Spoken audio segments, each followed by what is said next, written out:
આ અવયવ અહીં આપણને મળશે।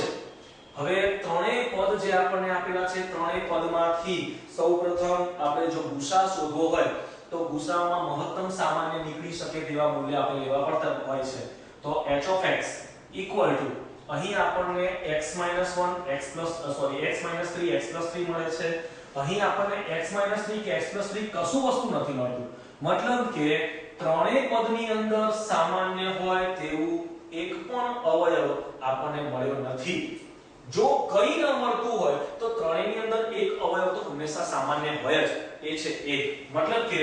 ત્રણેય પદાવલીમાં કઈ સામાન્ય નથી તો હંમેશા એક તો સામાન્ય હોય। ક્યારે કોઈ પણ પદાવલીઓનો ગુસાઅ શૂન્ય હોતો નથી, એ હંમેશા મિનિમમમાં મિનિમમ એક હોય જ છે। તો m of x શું હશે? તો m of x ની અંદર ત્રણેયમાંથી સામાન્ય નીકળતું કોઈ પદ નથી, તો બબેની પદાવલીઓ બબેની પેરની અંદર જેટલું સામાન્ય મળી શકે તેટલું સૌથી પહેલા લઈ લેવું। તો આની અને આની વચ્ચે કોઈ સામાન્ય નથી, આ બંને પદાવલીઓ વચ્ચે કઈ સામાન્ય નથી, આ બંને પદાવલીમાં સામાન્ય છે x 3। તો સૌપ્રથમ x 3 એક બાજુ લઈ લેવું અને બાકીના બધી પદાવલી એક સાથે લખતા x - 3 x + 1 2x + 3 અને x² - 3x + 9। આ સમગ્ર ગુણાકાર જે છે એ આપણો લસાઅ કહેવાય છે। તો લસાઅ અને ગુસા શોધવાની પદ્ધતિની અંદર હંમેશા એટલું યાદ રાખવું કે દાખલાને સરળ બનાવવા માટે મહત્તમ જેટલા અવયવ પાડી શકાય તેટલા અવયવ પાડવા અને ત્યારબાદ જ કોઈ પણ દાખલાની અંદર તમે એના બાકીના સ્વરૂપને મેળવી શકો છો। ત્યારબાદ હજુ આપણે કોઈ એક બીજી રીતનો ઉપયોગ કરીએ। મતલબ કે તમને મેં અહીંયા બે રીત અહીં શીખવી, બે પદાવલીઓ હોય અને તેની સાથે લસા અને ગુસા મેળવવા માટે ત્રણ પદાવલી આપી હોય ત્યારે લસા અને ગુસા કેવી રીતે મેળવી શકાય છે। હવે એ ઉપરાંત જ્યારે કોઈ પણ આપેલી ત્રણેય પદાવલી હોય એમાંથી કઈ સામાન્ય ન મળતું હોય ત્યારે ગુસા તરીકે એક લઈ શકાય। હવે આપણે બીજી રીત એક ઉપયોગમાં લઈએ કે જેની અંદર તમને આપેલી પદાવલીમાંથી કોઈક પદ એટલે કે કોઈક મૂલ્ય તમારે શોધવાનું રહેતું હોય છે। દાખલા તરીકે ઉદાહરણ નંબર 5 છે, ઉદાહરણ નંબર 6 છે, તેની અંદર આપણે કોઈકની કોઈ કિંમત મેળવવાની બાકી રહે છે। તો તેવા પ્રકારનું કોઈ એક ઉદાહરણ આપણે ગણીએ। મતલબ કે ઉદાહરણ નંબર 5 ની અંદર આપેલી વિગત પ્રમાણે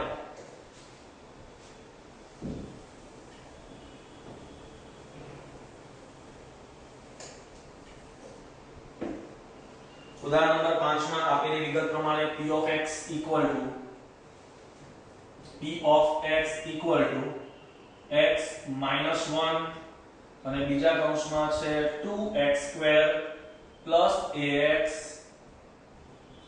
+ 2। બીજું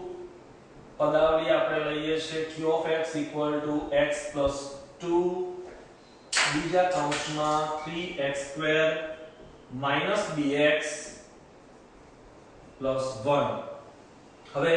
આ બંને જે પદાવલીઓ આપી છે એ પદાવલીઓનો ગુસાઅ આપણને આપેલો છે। તો તેનો ગુસાઅ h of x equal to જે આપણને આપેલ છે તે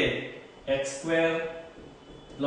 x - 2 આપણે એક તરફ લખીએ। હવે આના ઉપરથી આપણને a અને b ની કિંમત શોધવાની કહેલ છે।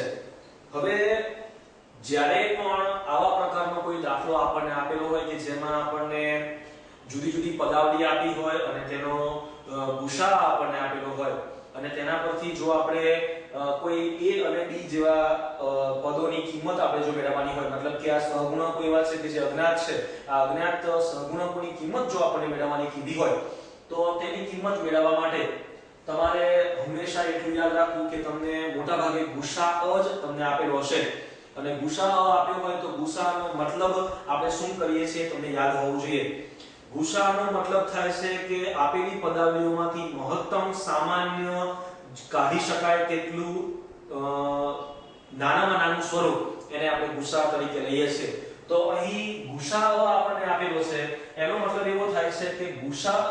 આપણને આપેલો હોય તો આ ગુસામાં મળતા અવયવો એ બંને આપેલી પદાવલીઓમાં હોવા જોઈએ। તો સૌપ્રથમ આપણે ગુસાઅનું અવયવીકરણ કરીએ તો આપણને મળે છે કે 2 * 2 અને 2 માંથી 1 જાય તો 1। તો આના અવયવ આપણને મળે છે x + x - 1 આ બે આપણને અવયવ પ્રાપ્ત થાય છે મતલબ કે આનું અવયવીકરણ કરતા આપણને x + 2 અને x - 1 અવયવ મળશે હવે અહીં આપણને x + 2 અને x - 1 જે અવયવ પ્રાપ્ત થયા એને આની અંદર કેવી રીતે ઇમ્પ્લિમેન્ટેશન કરી શકે હવે એક વસ્તુ તો આપણને ખ્યાલ જ છે કે ગુસા જે હોય એમાં આવતા મૂલ્ય એ ત્યારે જ આપણને મળે કે જ્યારે બંને પદાવલીની અંદર આ બંને પદો આવેલા હોય તો હવે સૌપ્રથમ આપણે એક કામ કરીએ કે આપેલા ગુસાના બંને અવયવને સૌપ્રથમ પહેલી પદાવલી સાથે કમ્પેર કરીએ તો આપણને ગુસા તરીકે આપેલા બે અવયવ પૈકી x + 2 અને x - 1 માંથી અહીં p of x ની અંદર x - 1 આપેલ છે મતલબ કે x + 2 એની પાસે નથી હવે એનો મતલબ એવો થયો કે p of x ની અંદર x + 2 તો હોવો જ જોઈએ તો તે પહેલા પદમાં નથી તો એનો મતલબ કે એ હશે બીજા પદની અંદર તો બીજા પદનો એક અવયવ x + 2 થશે એ હવે નક્કી થયું તો જો આ આપેલી પદાવલીના આ ભાગનો જો એક અવયવ x + 2 હોય તો એનો મતલબ થાય છે કે આપણે કોઈ બીજું જ વસ્તુ લઈએ r of -2 ની કિંમત મતલબ કે જે આપ્યું હોય +2 તો એનું વિરુદ્ધ સ્વરૂપ એટલે કે -2 લઈએ તો r of -2 ની કિંમત એ આ સમીકરણ મતલબ આ પદાવલી માટે શૂન્ય થવી જોઈએ તો આ પદાવલી માટે એની કિંમત શૂન્ય થાય તેના માટે દરેક જગ્યાએ x ની જગ્યાએ -2 લખતા 2 કૌંસમાં -2 નો વર્ગ વત્તા a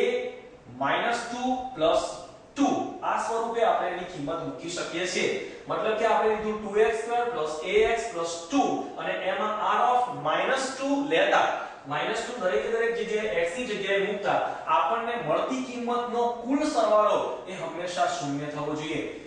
કેમ કે અવયવ કોઈ પણ પદાવલી માટે ત્યારે જ બને કે જ્યારે તેનો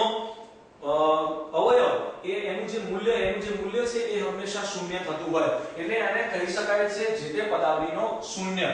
હવે અહીંયા -2 નો વર્ગ એટલે 4 4 દુ 8 -2 * a એટલે -2a + 2 આપણને કિંમત મળે છે તો અહીંયા -2a ને આ તરફ લાવવામાં આવે તો +2a થશે અને 8 ને 2 10 તો a ની કિંમત મળે છે 5 તો a ની જે આ કિંમત આપણને મળી એ કિંમતને આપણે જો અહીંયા મૂકીએ તો આપણું જે અવયવ તૈયાર થાય આપણો જે પદાવલી તૈયાર થાય એ પદાવલી અને q of x ની સમગ્ર પદાવલી તૈયાર થાય એનો અવયવ આપણને h of x મેળવી શકાય છે હવે a ની કિંમત મળ્યા બાદ હવે b ની કિંમતનો વારો b ની કિંમત કેવી રીતે મેળવી શકાય ફરીથી જો કે h of x એ આપણો ગુસા છે તો ગુસાનો મતલબ થાય છે કે બંને પદાવલીની અંદર એ ફરજિયાત હોવો જોઈએ ગુસાની કિંમત છે x + 2 અને x - 1 અહીં x + 2 આપેલો છે x - 1 આની અંદર આપેલ નથી તો કહી શકાય કે q of x નું પાછળનો ભાગ એટલે કે 3x² - bx + 1 નો એક અવયવ x - 1 હોવો જોઈએ અને જો આપણને એનો અવયવ પ્રાપ્ત થતો હોય તો અહીંયા s of -1 છે એનું વિરુદ્ધ એટલે કે 1 s of 1 = અહીંયા લખી શકાશે 3 કૌંસમાં 1 નો સ્ક્વેર - b કૌંસમાં 1 + 1 અહીંયા s of 1 ની કિંમત x - 1 આ ભાગનો અવયવ છે તો s of 1 ની કિંમત 0 થાય s of 1 ની કિંમત 0 = 1 નો વર્ગ 1 તો અહીં 3 આવશે -b * 1 તો અહીં b આવશે +1 અહીંયા -b છે સામેની બાજુ જતા +b આવશે b = 3 અને 1 4 કિંમત આપણને મળે છે તો અહીં સમીકરણની અંદરથી અહીં આપેલી પદાવલીઓની અંદરથી આપણે a અને b ની કિંમત શોધવા માટે આપણા ગુસાનો ઉપયોગ કર્યો હંમેશા આપણે યાદ રાખવું કે તમને આપેલો કોઈ પણ ગુસા એ તમારી પદાવલીઓના અવયવની અંદરથી જ મળે છે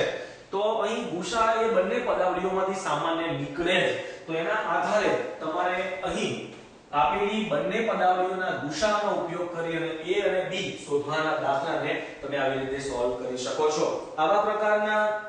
અન્ય ઘણા બધા દાખલા છે અને મોટા ભાગે આ જે રીત છે એ બોર્ડની અંદર પેપરમાં પૂછવા માટે વધારે